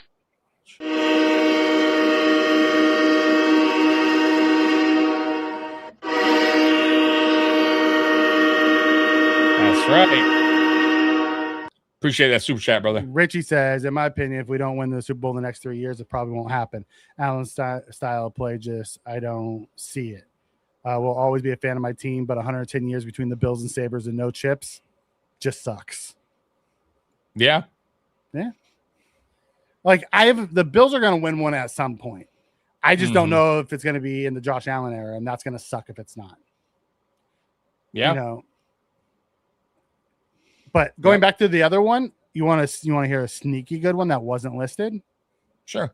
The Hart Foundation, when you had Owen, Brett, Jim. That's true. Jim Neidhart. Yeah, that was a little older. You had Owen Hart and that. Yeah, that's a good one. That was a good one. That's a good one. But anyways, don't forget, when you're NWO, you're NWO for life. Too sweet. Okay. One more for the good guys. That just seems like a clickbait question. Oh, we could play this meme more all night. Oh, Mikey. But that is a great take on that, Richie. I'm with you on that. It's rough to be a Bills fan at times. Yeah. But anyways, let's get to your list. To your best co-host. That's right, my best. I don't. The one that doesn't talk back to you. Oh, no, this is SI. This is on the easiest. This is the schedule that we haven't gone through. Me and you. I've gone through it, but you were too cool and being. The Freebirds are a good one too. Oh, dude, yes, they had their own song. Fabulous Freebirds. Were good. They were good. 80s tag team. Yep. All right, let's get to this. So we're getting to the schedule here, Mikey. All right, here we go. So ranking every game on the Bills schedule. So okay, if you feel like one's different, let me know. But here we go, and this is the full schedule. So number one, easiest to hardest, by the way. Bills versus Jets. And would you agree? I probably flip Dolphins and Jets. Really? I like the Jets roster better than I like the Dolphins roster. Okay, that's what? That's actually a fair point. Bills at Raiders, number 3. Yeah. Okay, I'm okay with that. All right, Bills at Jets, November 15th. So I would put the Jets. We're reversing every. Yeah, I'm with you on that one. I would do that too. I like Bills, the Jets roster better than the Raiders roster. So okay, so you would maybe put that ahead. Okay, Bills at Vikings. I don't know. That seems Vikings with Kyler could be dangerous. It's going to be interesting. 100%. I'm very curious what he does there because he has himself an alpha receiver, boy. Bills versus Chargers. I You actually see like the schedule stuff, right? Yeah, If this is the easiest. I actually like. I think the Chargers are going to be a tougher opponent than the Texans. Okay, so you would swap that. I think so too because of the offense. I think the Texans' offense is just it's terrible. Until the difference is one's in our house and one's in their house. That could be why that game. That is true. That's a great point. I didn't. I'm okay with leaving it as is. But man, I like the Chargers roster a whole lot better than I like the Texans roster. I'm with you. Number 9, Bills at Packers. Okay. I think the Packers are going to be harder than Patriots. Bills versus Patriots. Nope. I think the Packers are a better team than the Patriots. Okay. Bills versus Bears. That's going to be a tough one. All right. 12 at Patriots. No. You would put that lower? I put the Packers and Bears over Patriots. Okay. Strength. Okay. Bills versus Lions coming at 13. Yeah, that's going to be a rough one. And I'd actually put the Lions over the Ravens. Really? Yeah. Ooh, Ravens always give us tough games, but so do the Lions. Lions have been in every game. Lions are so good, and they are explosive as hell. We have beaten them though twice, just like we've beaten the Ravens. Yeah, crazy, right? For as poor as our roster has been, right? And you crappy roster that we got. It's the opening night of the stadium. I would move the Lions, up to harder. This crappy roster somehow beat the Lions a few years ago. Anyways, Bills versus Chiefs. What Chiefs do you get? We're probably going to get the better version in November unless Patrick Mahomes is out. I'm just saying, what version of the Chiefs do you get? So that's the real question. Yeah, it's true. 16 Bills at Broncos. Okay. Bills at Rams. Yep. That's going to be tough, dude. Yeah. And that's it. Yeah. Rams and Broncos, top 2. I'm so would you say that? I think the Packers should be there. The Lions, the Ravens, like they have them. I wouldn't put them in the same order that they had them, but the top fits. Honestly, I don't have the Broncos at the second, but I'd put the Chiefs or the Rams there before. I'd actually put the Lions there. Opening night, in Buffalo against the Lions. Yeah, and the new designed Lions at that. That's true. Yeah. But either way, that's a tough schedule. that's not an easy schedule, folks. Yeah. Sheesh. When they're saying that. Oh, nice, Nate. You're going to be at the Bills Rams game. That's awesome. When they're saying that the 7th easiest schedule or game is the Chargers. Right? It tells you something. It tells you a lot, right? Jesus Christ. Anyway, so what's your thoughts on the schedule and what do you like? What don't you like? I don't like that we're opening with the Lions at home. I would have much rather have been the Jets or the Dolphins. Little pushover game to start with. I'm not overly fond that's on a Thursday night either. Yeah, right. Quick turnaround game. Yeah, right. Like it seemed weird that they put us on a Thursday. They always seem to put us week 2 Thursday night.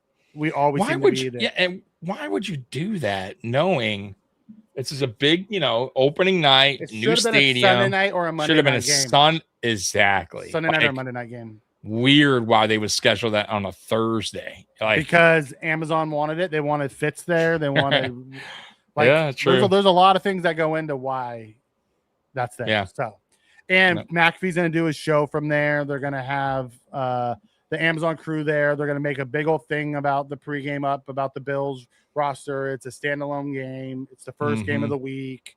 Like I understand the logistics of why they did it. I'm not overly fond of it. I gotcha. Let's. I do got some more. That's a good question. Yeah, I'm okay with them playing on both days. Oh, absolutely. I love that the Bills got a home game for Thanksgiving. It sucks for Josh. His first Christmas with his daughter. He ain't gonna be home. But yep, those are the breaks. You know, I mean, military men and women have that problem all the time. So okay, and they don't make as much as Josh makes. Let's see. Go Bills. Yes, go Bills. All right, next one I got for us, Mikey, is 5 questions the Bills must still answer on defense, Mikey. Okay. All right. How will Jim Leonard's scheme translate, Mikey? I'm with you. All right. So has the inside linebacker room improved? Right. I think scheme is going to improve it by itself. From a roster standpoint, did we really improve losing? Right. I don't. You know, I mean, we drafted a young inside linebacker. We did, which I'm really, yeah. Elon Zora, which I'm excited about, but like, right. I think the scheme's going to improve it more than the player additions. I would say the linebacker room is the biggest question mark for me on the defense right now. Oh, not me. It's the defensive line. You think so? What are we getting from Carter? What are we getting from Sanders? What are we getting from, all of our recent, day 1 and day 2 picks that. Yeah, maybe you're right on that. I think it's close. I think I know what we're getting from our linebackers. We're getting average play. See, I don't agree with that. I think because listen, if Bernard could stay healthy, he's not average. He's a good player. Yeah. But he's small, but he's also going to be playing in a different type of scheme. They're going to be moving him around in different spots on the line. So I don't know, man. See, he feels that the DT is the biggest question mark too. Okay. All right. Fair enough. Here's the thing. If that DT, with Dorian, if that front line can keep the linemen off those linebackers, it's going to be so much better for him. No, you got to just run tackle. But see, I think Groot's going to have a good year. I think Michael Hoyt coming back is big time for that line. Parker. I'm excited about Chubb. I thought Chubb was good last year, and and he's only going to be another year removed from it. Right. I'm excited. Oliver staying healthy can be I don't think the line is that bad, but we'll find out. Yeah. Here's the super chat. Yeah, let me hit that real quick. Thank you very much.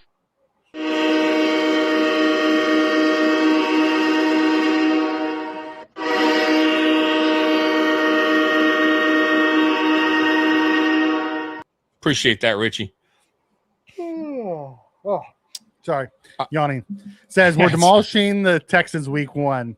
Why, you ask? No real game film gives us our best crack at beating those boys. 6-0 to start. By the way, see you in Vegas. There you go. Awesome. I like it, Richie. Man, that if we start off 6-0, it's gonna be like we start with a monster schedule, we end with a monster schedule. Yeah. For me, I'll tell you what, Mikey, and I talked about this on Monday, Friday. I believe. Friday. No, I think Monday when I went live. Yeah. I think either Friday or Monday, whatever. If the Bills can beat the Texans with that nasty defense they got, and it's an elite defense. That's not just a good defense. And they added more to it, by the way. So if the Bills offense, this new kind of offense with the additions of DJ Moore and Skylar Bell and the additions, obviously, of Carmichael and no more McDermott here, if this offense can actually look good against that team and we get the dub on top of it, boy, that's going to be, and I know it's week 1. I get that. It's way too early, but that's going to set the tone, boy, for this season. And it's going to make me feel a whole lot better about this, especially this offense moving forward. If they can look good against the Texans. Defense looks like. No, I am too, but it's against the Texans though, Mikey. Yeah. You know what I'm saying? I'm talking about if our offense, which struggled against good defenses last year, can actually look better with you know what I'm saying? And beat the Texans, look good. Michael offense with the new pieces, healthy tackles. Right. Now the defense will be week 2 against the Lions. Then we're gonna go. That game is great too, because then Mikey, we can go after that game. If the defense looks good against a really good Lions offense, we can go, okay, our offense look good against a really good defense or elite, our defense look good against maybe an elite offense or borderline elite offense. You know what I mean? The Lions could put up a lot of points. So those two games right there, Mikey, are going to kind of set the tone a little bit early on what we kind of might expect from the offense and defense moving forward, man. So, yeah, Mikey, if we start 2-0 against those two teams that are both almost pretty much, one's elite and one's borderline elite on offense and defense, well, man, dude, Mikey, that's a great start. Spin, who are you talking about? If you're talking about the nose tackle, that is not me. That was a Tommy want, not a Mikey want. Oh, absolutely. I wanted McDonald you're talking about? Yeah. That would have been that wasn't a Mikey one. That was a Tommy one. No. But that was, I was going to say this though. McDonald was on a lot of people's lists at the end of the day. There's a lot of people, not just me, that just not on me. Have been just not on Mike. Yeah. If Bernard's healthy, he does have foot speed. He does if he's healthy. You know, I think Pete Carmichael will be the most underrated this offseason. Yeah. I also think John Fox too is a big I think John Fox was a sneaky good hire as well. Yeah. Next one, Mikey. Who plays nose in Leonard front? And we talked about this, right? We know who it's going to be. It's going to be Mathis. It's going to be Mathis. It's going to be Carter, and then you're going to smother in a little bit of Walker. Is the corner room fortified? I think so. I like what the corner room looks like. I do too. Yep. Will the pass rush finally close games? Ooh, that's a good one. Like, listen, we're starting to get there where we have multiple layers, and that's what you need. If Parker turns out to be what we hope he is, and with Chubb and Rousseau, and if Hoyt comes back and is who Hoyt is, we could be 4 deep at the edge rusher. Yeah. Yep. We could have waves coming at you, and that's what Seattle used. That's what the Rams used. That's what, all those teams. That's what the Eagles used when they beat the Chiefs. They used waves of edge rushers. Absolutely, which proved to be a big difference in those games. Yeah. I mean, if you look at Cincinnati, the way they reached the Super Bowl when they beat the Chiefs, it was the Chiefs. It wasn't their offense that got them there. It was their defense. It was their defense, and also the defense that closed the show against a very good Chiefs team. We only got 2 more things, and we're going to get out of here. So, examining results of Buffalo Bills' recent seller trades. Mikey, this is an interesting article I thought you would like. So, Sammy Watkins trade. So, we go back in time here. Bills got EJ Gaines, number 56 overall pick in 2018. They used that to trade up to get Josh Allen. Can't be mad. You got Josh Allen out of the deal. Rams got Sam 2018 6th round. Advantage, Bills. Okay. Oh, and I love Sebastian Joseph Day too. And I'm a big fan of him. Yeah. But advantage, yes. I would say the Bills won because they ended up getting Josh.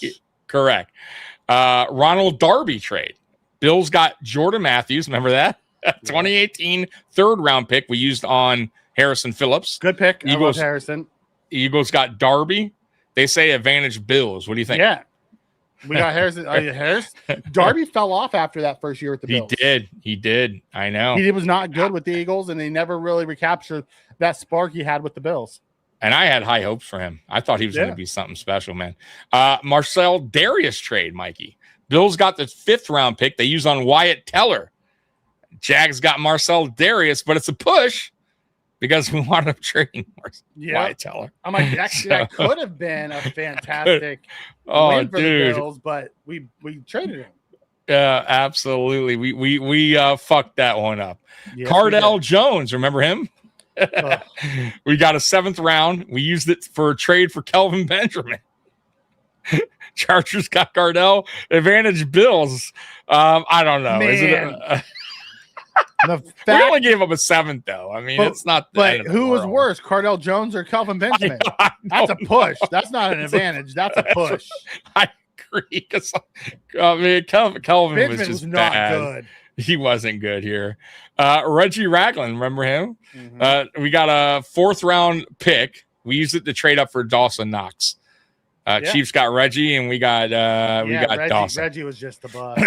He was a bust, but we won that one, right? We agree on that one. AJ McCarron, remember him? We got a 5th round pick. We used it for Cody Ford.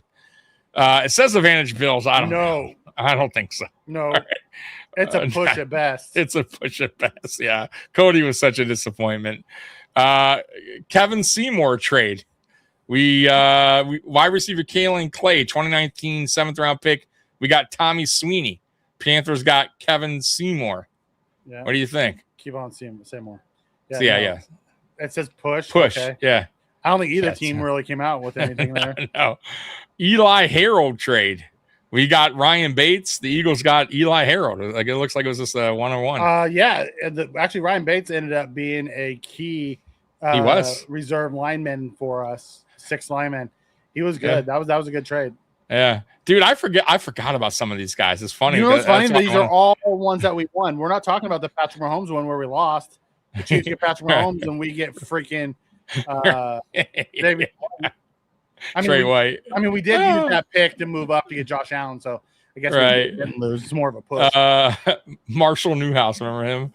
2021 7th round. We got Alec Anderson. The fact that we got anything from Marshall Newhouse was a wild thing. I remember trading him and going, we were going to cut him. Or how the fuck did we get something? Russell Bodine, remember him? 2026 round pick. We got Isaiah Hodgins. What do you think? They say Vantage Bills. I say push, right? Push. As a matter of fact, actually, the Patriots might have won out because they got a lineman who actually landed on their roster to where the Bills cut Isaiah Hodgins and he never came off the practice squad. Wow, you're right. Yeah. So dude, really, the Patriots win that. They probably do. You're right. I forgot about some of these players. Zay Jones, we got a 5th round. We use it on Tommy Doyle. Vantage Raiders. The Raiders won. I agree because Zay Jones actually turned out to be pretty decent with them. Yeah, he did all right with them. Lost his mind in Buffalo. Right, running naked through hotel rooms. Yeah.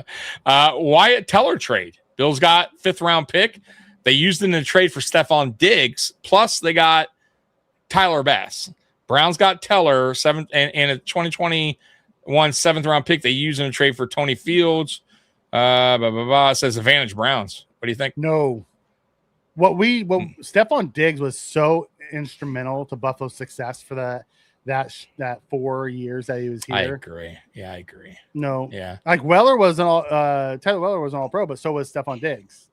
Yeah. It's a push. I think Diggs was a push or Advantage Bills. I mean, no, it's not Advantage Bills. Wyatt Teller. No, you don't think so? Stefon Diggs was big time for us. But so was Wyatt Teller.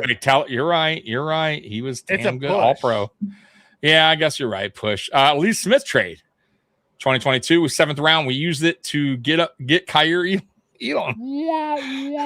Advantage Falcons. Daryl Johnson. 2022 6th round. We used it for Christian Memphis. Love that. Look at that, huh? Tell me that didn't work out. Bam was good for us, and then we flipped him and ended up getting our CB1 out of the deal. So that's definitely a win. Cody Ford trade. We got a 5th round. Why you gotta hurt me with all these? You love going down these freaking rabbit holes. We got Bill's pass. Shorter Alec Austin, and we also in the 2024 6th round pick used in trade for Stefon Diggs to the Texans. So we use that.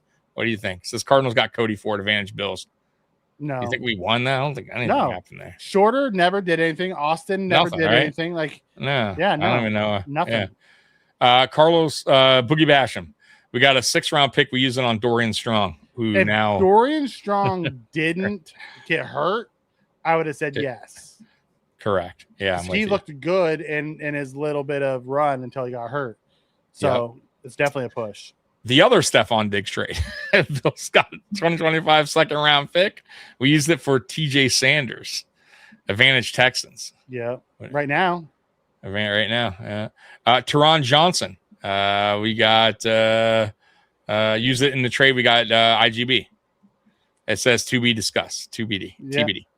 Which is fair. We don't know. And that's it. What do you think of that on that? You think we did pretty well in our trading department or yeah.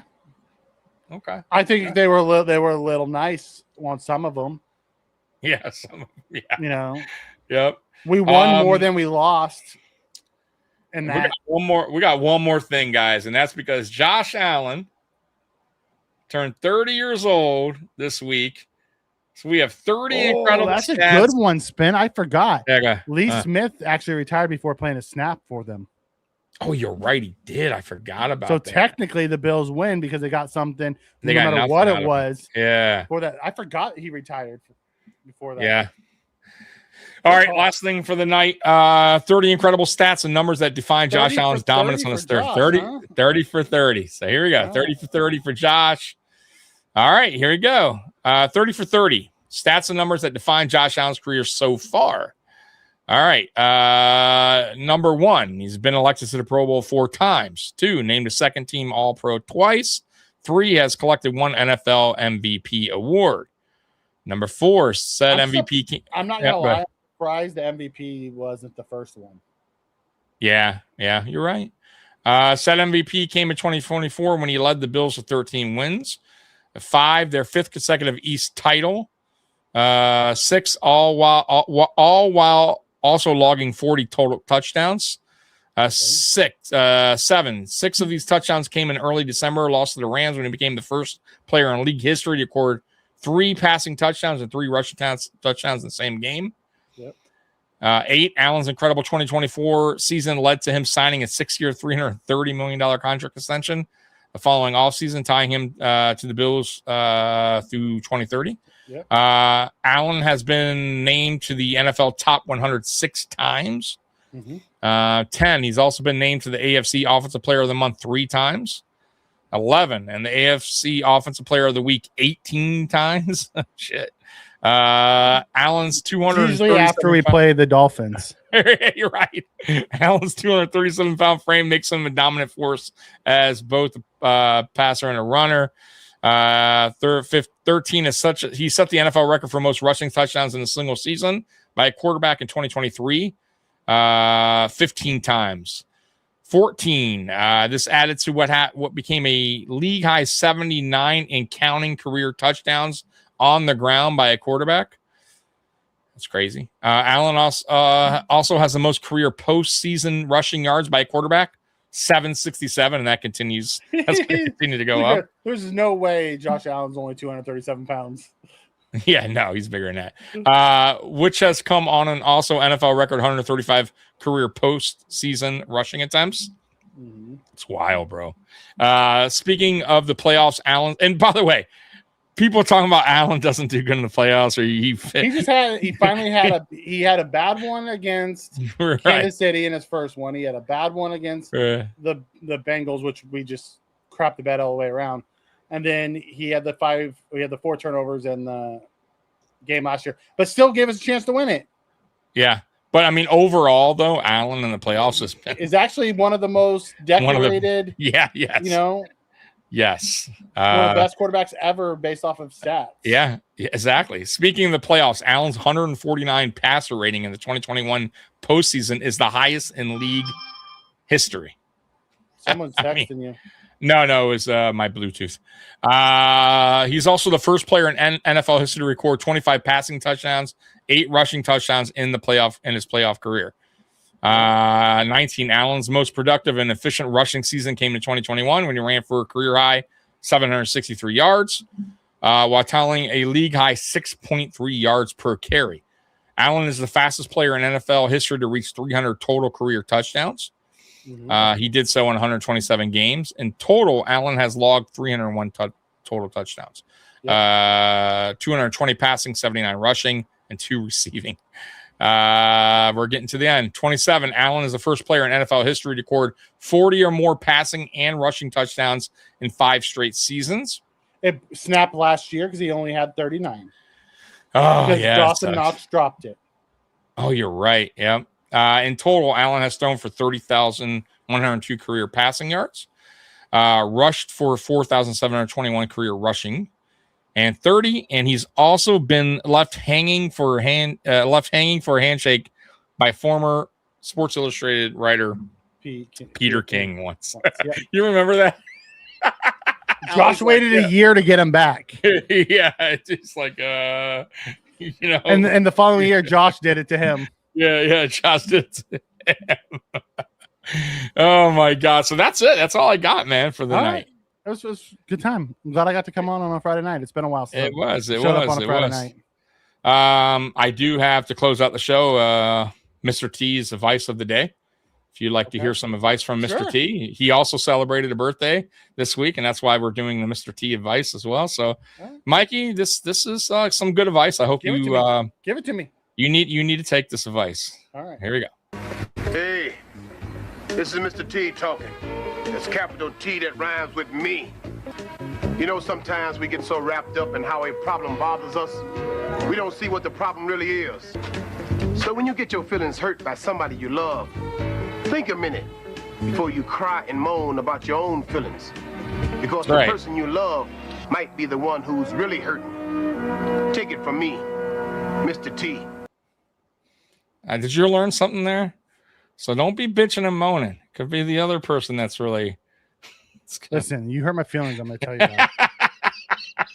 I'm a sensitive bunny. Could be the other person that's actually hurting. I'm a sensitive bunny. Don't hurt my feelings. Good old Mr. T with the advice of the day. All right. So don't get all butthurt if somebody's being mean to you. They can have some issues. Here's some good life advice. Don't let a 5-second conversation ruin your whole day. There you go. Oh, Mikey's, it was Treat fun, your man. time as currency. Are they worth the investment? That's right. Just bitch back. Yes.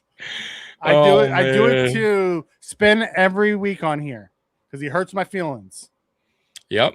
Mikey, by the way, has a nice Memorial Day weekend coming up. He's off and you guys, I hope everybody else has their Memorial Day off as well, and can enjoy this weekend, man. I know Mikey is. I know I am. So I'm gonna hit the golf course this weekend, and then I'll be back Monday night, nice and refreshed, ready to do this all over again.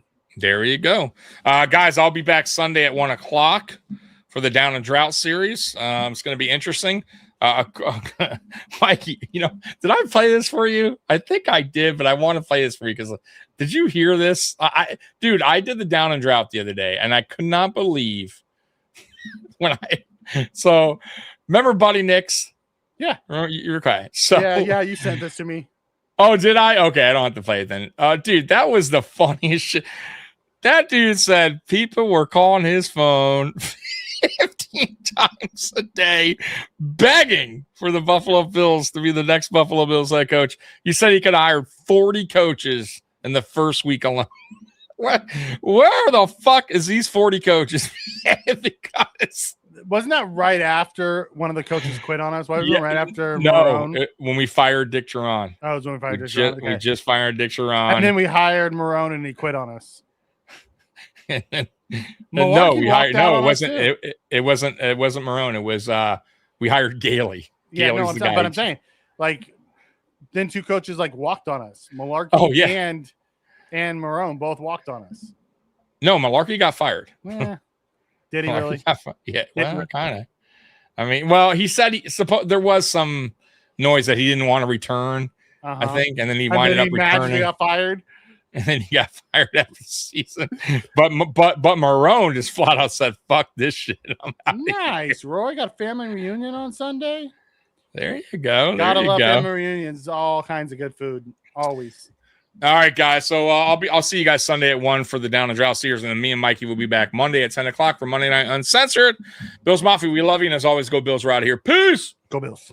There you go. Just let your soul go. Just let it shine through. Just let your soul